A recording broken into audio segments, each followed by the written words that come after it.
क्या आप जानते हैं गुलिवर की कहानी? गुलिवर की कहानी में जो छोटे-छोटे मनुष्य को दिखाया गया है, जिसे बोनो का नाम दिया जाता है, लेकिन अब ये काल्पनिक कहानी नहीं रह गई। क्या आप मुझ पर विश्वास करेंगे कि मैं अगर आपसे कहूँ कि वैज्ञानिकों ने एक 6 इंच का मानव कंकाल को खोज निकाला है। ये 6 इंच का कंकाल बिल्कुल ही एक मनुष्य के कंकाल जैसा था, लेकिन अंतर सिर्फ ये था कि मानो उस कंकाल को जादू से छोटा कर दिया गया हो। अगर आप डोरेमोन देखते होंगे तो आपको स्मॉल लाइट के बारे में ज़रूर पता होगा।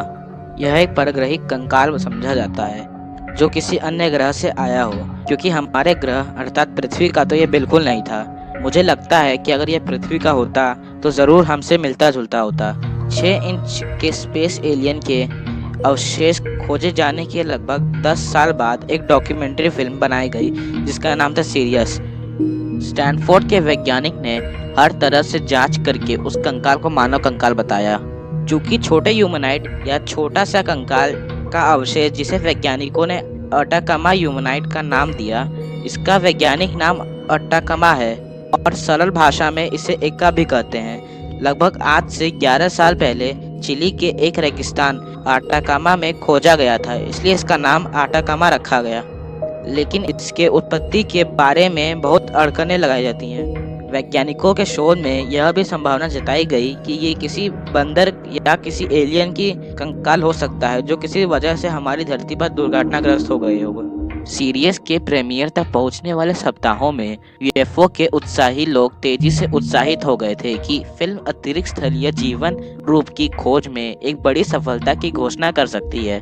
विशेषज्ञों का कहना है कि यह छोटा कंकाल है जिसका सिर बड़ा और शरीर छोटा है, बिल्कुल वैसे ही जैसे हम एलियन की कल्पना करते हैं। ये कंकाल बिल्कुल हमारी कल्पना से मिलता है। चिली के स्थानीय समाचार पत्र के अनुसार ऑस्कर मनोज नाम के एक शख्स को 19 अक्टूबर 2003 को, जब वह लानेरिया में ऐतिहासिक मूल्य की वस्तुओं की तलाश कर रहा था, जो अटाकामा रेगिस्तान में एक भूत शहर था, एक वीरान चर्च के पास मनोज को एक सफेद कपड़ा मिला।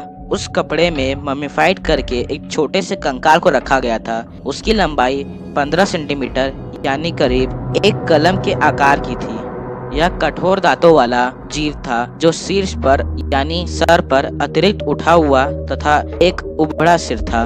इसका शरीर टेढ़ा और गहरे रंग का था। मनुष्य के विपरीत अर्थात आम इंसान से अलग इसमें 9 पसलियां थी, यानी इस कंकाल में 9 रिब्स थे। स्टैनफोर्ड यूनिवर्सिटी अटाकामा के प्रमुख वैज्ञानिक द्वारा 6 महीने के शोध के बाद चिकित्सक और प्रकटीकरण परियोजना के संस्थापक डॉक्टर स्टीवन गिरी ने कहा कि ह्यूमनाइड एक गहरा रहस्य बना हुआ है। हमने विकसित एक्स-रे कैट प्राप्त करने के लिए सितंबर 2012 के अंत में बार्सिलोना, स्पेन की यात्रा की।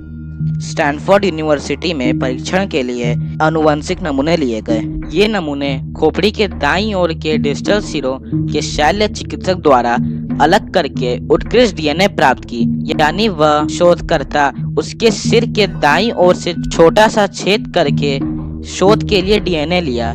विदारक माइक्रोस्कोप से जब उस डीएनए की जांच की गई तो पता चला कि यह स्पष्ट रूप से अस्थिमज्जा यानी बोन मैरो ही है। अमेरिका के विश्वविद्यालय के वैज्ञानिक द्वारा अस्थिमज्जा के डीएनए से नमूने का विश्लेषण किया गया। उन्होंने निष्कर्ष निकाला कि यह पुरुष मानव का दिलचस्प उत्परिवर्तन था, जो लगभग 6 से 8 वर्ष तक जीवित रहता था, यानी उसका जीवन काल 6 से 8 वर्षों का ही था। लेकिन निश्चित रूप से ये बंदर तो नहीं था। मनुष्य के इवोल्यूशन में पिछला पड़ाव चिंपैंजी का था, इसलिए वैज्ञानिकों ने कंकाल को चिंपैंजी से तुलना की। लेकिन चिंपैंजी भी 8 वर्ष से ज़्यादा ही जिंदा रहते हैं। कैलिफोर्निया में स्टैनफोर्ड यूनिवर्सिटी के स्कूल ऑफ मेडिसिन में स्टेम सेल जीव विज्ञान के निर्देशक गैली लोयन ने कहा, जाहिर है यह सांस लेता था, खाना खाता था और उसे पचाता भी था। इन सब बातों से यह सवाल उठता है कि जब ये पैदा हुआ हो तो कितनी बड़ी बात होगी। डीएनए परीक्षण करने वाले जोलन ने बताया, डीएनए कहानी बताता है और हमारे पास कंप्यूटेशनल टेक्निक है जिससे हमें बहुत ही कम समय में पता चल जाता है कि यह वास्तव में मानव है या नहीं। अटाकामा की उत्पत्ति का अध्ययन करने के अलावा सीरियस यूएफओ और ईटी मुलाकात के विषय की पड़ताल करता है। गुप्त यूएफओ फाइल का खुलासा और उन्नत ऊर्जा और प्रणोदन तकनीक की जांच से अतिरिक्त स्थलीय संभावनाएं पृथ्वी की यात्रा करने के लिए उपयोग कर रही है।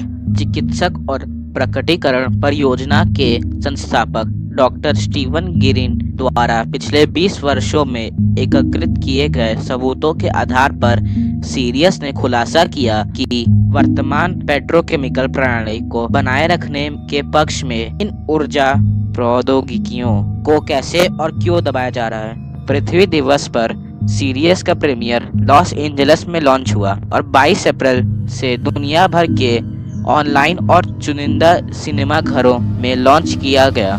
दोस्तों, आपका क्या विचार है आटाकामा के बारे में? मुझे कमेंट करके ज़रूर बताएं। और आपको यह वीडियो अच्छा लगा तो इस वीडियो को ज़रूर लाइक करें और चैनल को सब्सक्राइब भी करें। फिर से मिलेंगे एक नए एपिसोड में, तब तक के लिए नमस्कार।